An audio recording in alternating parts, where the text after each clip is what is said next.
Bonjour, je me présente, je m'appelle François Huette, je suis dirigeant de la société Big Waves, je suis installé à Carcès. Mon métier est conseiller hôtelier dans le tourisme. J'ai 25 ans d'expérience à l'étranger, dont j'ai vécu dans une dizaine de pays. Et aujourd'hui, je suis là et je participe à un projet, je dirige un projet Loup-Calin à Cotignac.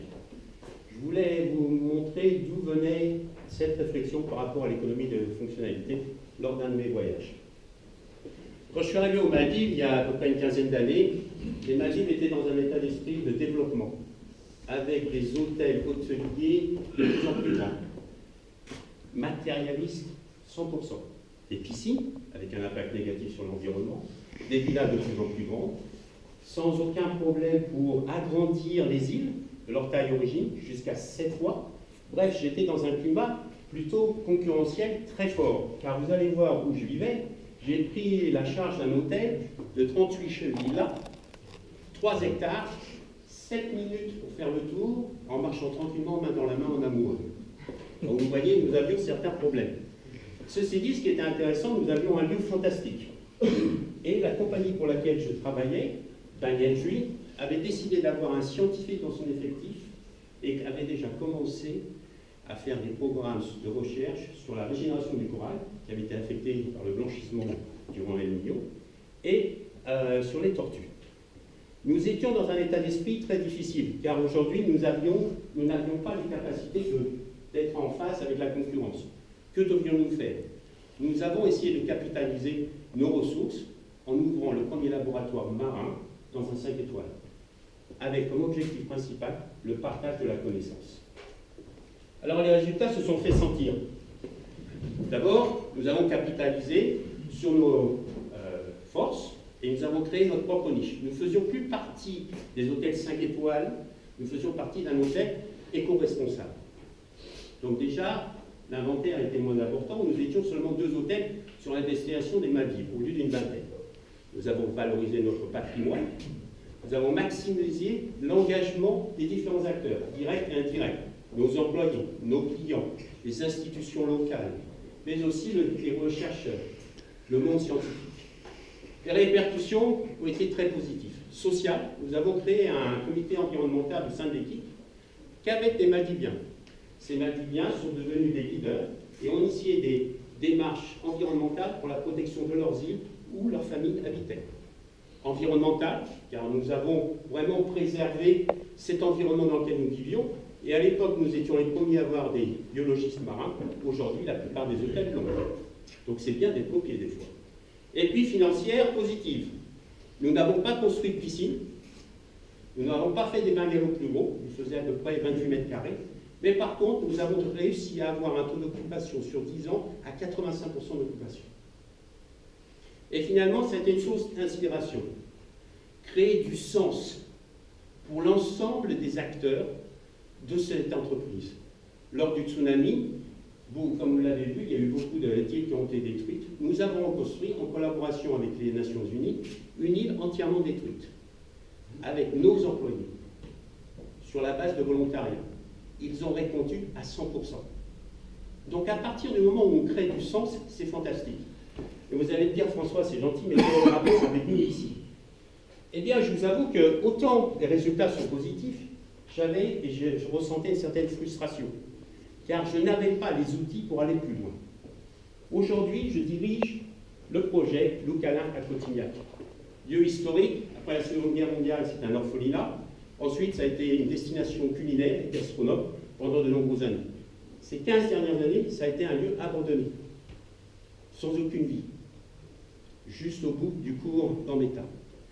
Nous avons décidé, avec des investisseurs étrangers, de créer une destination, et non une destination hôtelière, mais une destination, une retraite. La plupart des concepts hôteliers aujourd'hui, c'est un hôtel, un restaurant de gamme différente, des activités, du spa.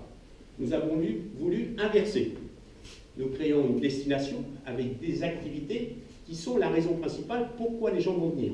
Activités culinaires, artistiques et de bien-être. En mettant en avant notre environnement, notre savoir-faire ici en Provence-Alpes. Alors, Quand on parle de l'environnement, nous avons voulu nous engager et développer une destination responsable. De quelle manière? D'abord, recentrer l'humain au cœur de l'entreprise. Deuxièmement, prendre compte de notre environnement à travers notre façon de vivre, d'agir. Traitement des déchets, pas de plastique. Est-ce qu'on peut faire du recyclage? Aller beaucoup plus loin. D'ailleurs, actuellement, nous discutons avec une association ici à la Seine pour avoir une politique de zéro déchet. Mais aussi d'aller plus loin sur la préservation de notre environnement, développer un parcours pédagogique en collaboration avec Natura 2000, un jardin comestible, etc. Mais tout ça était seulement possible si nous allions plus loin, en trouvant un modèle économique qui correspondait à nos valeurs, c'est-à-dire une performance économique, humaine et écologique, mais aussi créer une dynamique de croissance pour la région et finalement une annualisation de l'activité économique. Car aujourd'hui, il y a 8 mois d'année qui sont difficiles à rentabiliser dans le domaine de l'industrie du tourisme. Comment faire? Après avoir été dans de nombreuses conférences, économie circulaire, RSE, et comme disait tout à l'heure Christophe, l'économie de fonctionnalité, nous avons décidé de nous associer avec l'économie de fonctionnalité, car elle répondait vraiment à tous les critères dont nous voulions développer, afin d'être différents et d'avoir un développement économique durable. De quelle manière? Eh bien, Christophe nous a dit, les gars, d'abord, il faut commencer avec le questionnement. Et le questionnement débute par la raison d'être. Quelle est votre raison d'être? Nous avons défini, après 2 jours en salle, la raison d'être de Loucalin. Devenir un lieu pour se ressourcer ensemble, une connexion profonde avec le patrimoine provençal. Dès qu'on a eu cette raison d'être, d'un seul coup, nous avions un sens. Nous l'avons partagé avec nos différents partenaires dans cette aventure, afin qu'ils ressentent le même sens. Christophe m'a donné un document, 88 pages, et ça s'appelle le questionnement. Et quand j'ai pas lu ce document, j'ai dit, il n'y a pas de problème, Christophe, dans un mois et demi, là j'ai un peu de boulot, dans un mois et demi, je te redonne le document, et plus ou moins, le modèle économique, c'est bâclé à la fin du mois de septembre. Et Christophe, gentiment, me dit, oui, bien sûr. Nous avons fini le questionnement fin septembre, le temps qu'on en discute ensuite en octobre, et nous passons seulement à la deuxième étape aujourd'hui. Ça veut dire quoi? Que ce document nous sort de notre zone de confort. Elle prend compte des externalités, des différents acteurs qui existent dans notre région. Elle nous donne la possibilité de voir notre organisation à 360 degrés. Alors évidemment, d'un côté, ça nous sort de notre zone de confort. Et d'un autre côté, c'est extrêmement stimulant. Parce que nous analysons, nous commençons à comprendre ce qui se passe autour de nous, nous avons une cartographie et nous rentrons dans un système de création. L'imaginaire. Nous reconnectons avec l'enfant qui est en nous. C'est génial. Alors, une fois qu'on a fait ça, Christophe revient vers nous. J'ai dit 88 pages, il devrait être content. Il revient vers nous et il nous en redonne encore. Mais ce sont ses commentaires. Et ce qui est intéressant, c'est que ces commentaires sont très pertinents parce qu'ils poussent encore la réflexion plus loin. Ce n'est pas juste un pas en avant, on s'arrête. Non, c'est un pas en avant, maintenant, est-ce qu'on peut aller encore plus loin? Alors aujourd'hui, on est quoi?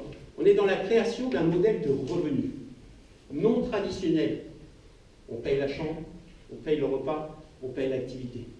On réserve avec le tour opérateur.